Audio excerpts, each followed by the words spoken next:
Story 1. The county I lived in was famous for high school football. A number of schools always came high on the National League tables. It wasn't uncommon that one of those schools would win. Competition was stiff between students and schools in the county. Everybody was trying to make a name for themselves. Some students commuted hours to the area to join schools with strong football teams and better coaches. So, it was no surprise that despite being the midst of the hottest time of the year, I found myself running around the pitch at the fastest speed I could manage. Honestly, I didn't even enjoy football at all at this stage. It was more of a chore, a way of life. Becoming pro was a dream of my dad's, not mine. But I was his prodigy. It was up to me to fulfill his dream of becoming a professional football player. How I'm envious of people with elder brothers. But the day of the tryouts for the tournament, we lost, and miserably at that. We weren't even playing against a particularly strong team. It was clearly a result of overworking the players beforehand in practice. The score was 1-0 to the other team. The goal the other team scored was caused by a bumble by the goalkeeper. If he had been paying attention properly, it wasn't a goal which would have gone in.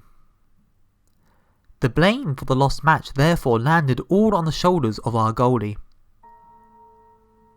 Furious, the team captain subjected the goalkeeper under a 100-ball PK shoot practice.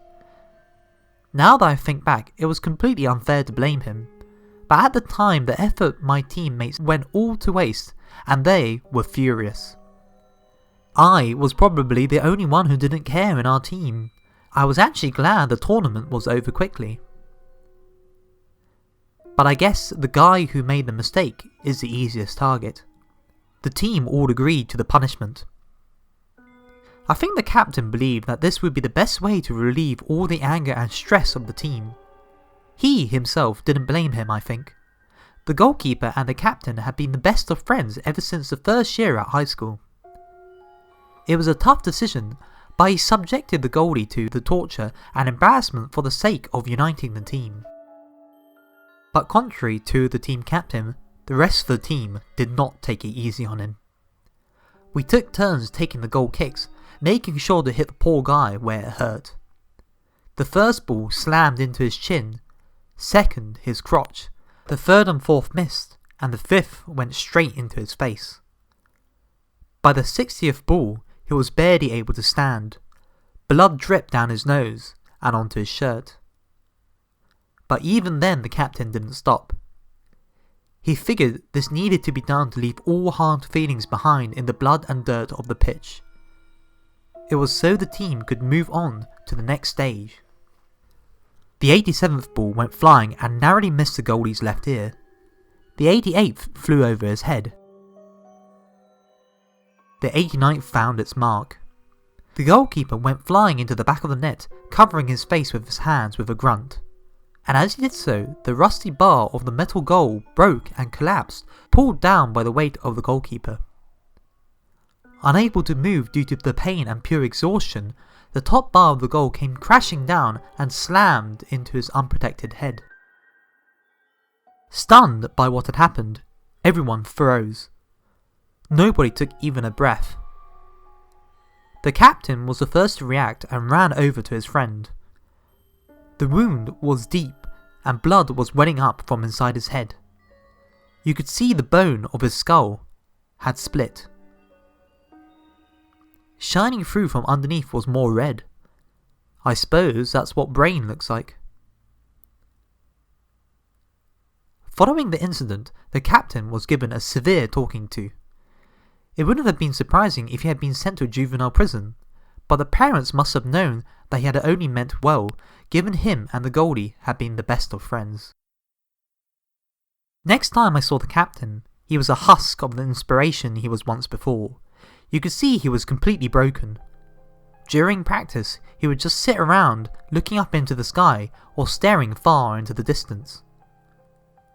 Around a week after the incident, he was found dead. He'd shot himself in his house, using his dad's gun. Maybe he took responsibility for the goalie's death, or maybe he just did it out of sadness. Ever since then, the football team of our school closed. The school grounds are now completely silent most evenings. I sat around on the school bench, enjoying the silence. Thank God. It gave me a good excuse not to play football. My stupid dad keeps trying to put me in new schools and clubs, but I just say I'm traumatized by the incident. The bumbling idiot shuts up when I say that. Good riddance, if you ask me. I fucking hate football.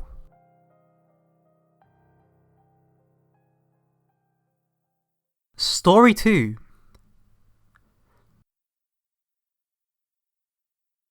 This happened 10 years ago. Dan and Jack belonged to the same football team, and they were very close friends. Anybody who didn't know them would have described them as being twins. For studying and sports, these two were always either first and second place for their school year, and it wasn't surprising then that they were very popular in their class. When one of them were on holiday or ill, like a fire being quenched out, the class sizzled down and became quiet. I'm a girl, but I went to the same football team as my house was close by to theirs, and we always used to play together. It was nice, as when I hang around with them, I felt popular too. I felt a kind of pride driven by the fact that everybody wanted to play with them, but they were playing with me instead. This all happened when I was around 8 or 7. I was still in primary school at the time. That day, me, Jack and Dan went to the local river to do some fishing. At the time, I'd only just been given a camera designed for kids by my dad for my birthday, and of course I would take it with me everywhere. So, at the river I took pictures everywhere, of the river, the grass, and of Jack and Dan. We never actually caught any fish that day in the end, so the camera wasn't even necessary, I suppose. If only I'd just forgotten my camera and left it at home that day. The next day I got my pictures, and that night before going to sleep I sat around in my room looking through all the photos I had taken using my reading light. Most of them were useless. Some I put my finger on the lens while taking, so there were large black thumb marks on the side. Some were blurry, and some were aimed too far for anything to be recognisable in the photo. But there was one good photo which included Jack and Dan perfectly. In the photo, they were standing next to each other smiling just in front of the little river. It was a really nice photo, but there was something strange about the river just to the side of Jack's right arm. Maybe it was simply the shadow of Jack reflecting in the mirror and a trick of the terribly cheap camera my father had given me, but it looked as if there was the top of a head sticking out through the river next to him. It was kind of creepy, but being 8 I didn't really pay it much attention. I threw it into my drawer next to all my other junk. It was a few days later when Jack injured his right arm. In the county match for primary school students, a football was kicked harshly into Jack by an older student. He fell and landed in an awkward position on his right arm. It broke in several places and Jack ended up in the hospital. Having lost one of my best friends at school, I felt really lonely and you could tell the class was feeling the same way. Dan didn't want to play with just me, and so when I got back home I sat around lonely in my room, looking through all the photos of Jack and Dan I had taken miserably. As I was flicking through the photos, I noticed something about one of the photos and let out a gasp of disbelief. The photo of Jack and Dan by the river was still exactly as it was when I looked at it the night before, except for the shadow in the river behind them. The shadow which had appeared right of Jack now seemed to spread further through the river, and now it appeared on the left side of Jack too. Although it was hard to tell, it appeared as if there was a hand beneath the water to the left side of Jack. I was shocked. I thought it might be a ghost. I showed it to my mum straight away, screaming, like, well, a little girl. But when my mum saw the photo, she just laughed. "This isn't a person, dear, nor a ghost. It's just a shadow." When I screamed that the shadow had changed shape and was spreading, she just said my mind was playing tricks on me. Thinking about it, the first time I looked at the photo, I was looking at it at night with nothing but my dull reading light. It was perfectly plausible that I had simply just not noticed a shadow on the left side of Jack that night before. I also rang up Dan and told him about the photo. I explained to him about the shadow, how, when it was only on his right, Jack's arm had broken, and now that it had spread to his left-hand side, I was fearing for Jack's life. He took it from me and looked at it with a serious face for a moment. I'd never seen Dan look so serious in my entire life. But then, as if something had occurred to him, his face suddenly changed and his serious expression changed into a sneer. Then he started to laugh. "This is just a shadow," he said, the same thing as my mum. He offered to take the photo off me to free me of my troubles. Gladly I gave it to him to keep. It still scared me, but I put it out of my mind and somehow managed to get to sleep that night. 3 days later, Jack committed suicide. He jumped out of the window 3 floors above his hospital room to make sure it did the trick. He had landed on his face, and by the time the ambulance had arrived, it was obvious that he could not be saved.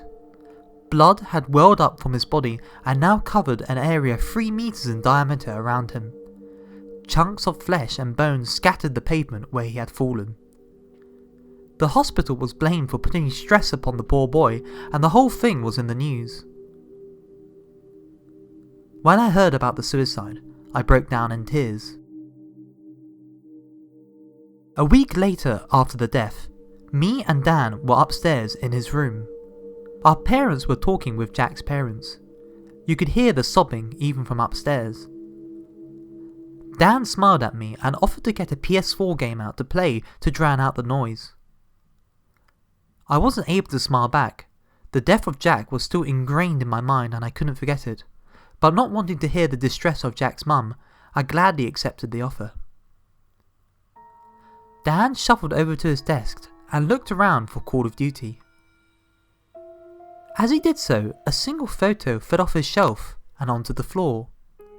It was a photo I'd taken all that time ago of Jack and Dan. The only difference was that the photo had been cut in half and now only showed Dan by himself.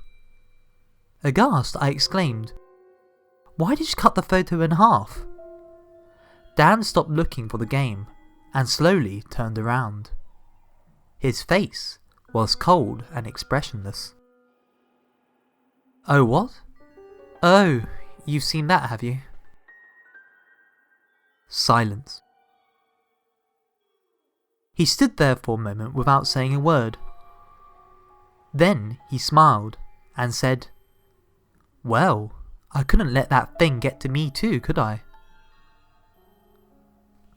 I was dumbfounded. "You told me you didn't believe me. You told me I was being ridiculous." He didn't reply. "Why didn't you burn the photo or something? Then you might have been able to save Jack too." Dan smiled again and crouched down to where I was sitting. With him around, I could never be number 1 at school. Story 3. I finally entered the school football team. My previous school was too small to have a strong football team. It's been my ambition to enter a team and make a name for myself in football. I want to become a legend in football like Ronaldo or Messi. The thing is, it's not going as planned. My parents are pretty poor and they won't buy me a football to practice at home. I can't afford a football with my pocket money. As a result, I'm not getting enough practice and my other teammates are way ahead of me. Another problem I'm having is that my friend I've known ever since I was a kid is being bullied in class. I'm terrible. I can't help my friend. My football isn't improving. I'm useless. What can I do? Oh, wait a second. I've got it. My football coach walked over to me. "You're getting really good at this, boy." "Thanks, sir, but there's plenty of room for me to improve, I think," I replied. "Good. It's never a good thing to be too complacent." By the way, boy, changing the conversation, do you have any idea why that boy from your class vanished? I don't think the guy's very nice, I replied. In fact, I think he was being a bit of a thug. It's possible that he just ran away from home, I'd say. The football coach didn't seem convinced. He rested his jaw on his hand as he pondered that. Well, it doesn't matter. You were saying you were practicing at home after buying a special ball. Oh yes, I smiled. It's a special ball designed to be a bit heavier than normal footballs. It's really improved my kicking and dribbling. Could you lend that to me too? I could use a new interesting way to improve the other students. I wish I could, sir, but it became basically unusable a few days ago. Plus, I lost it. A pity. The football coach walked off. I sighed. That was one good football though.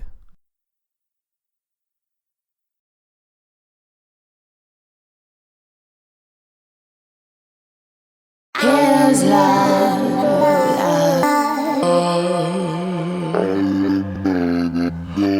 here's love, love, here's love, love, here's love, moments of you. here's love, here's love, here's love, Moments of you.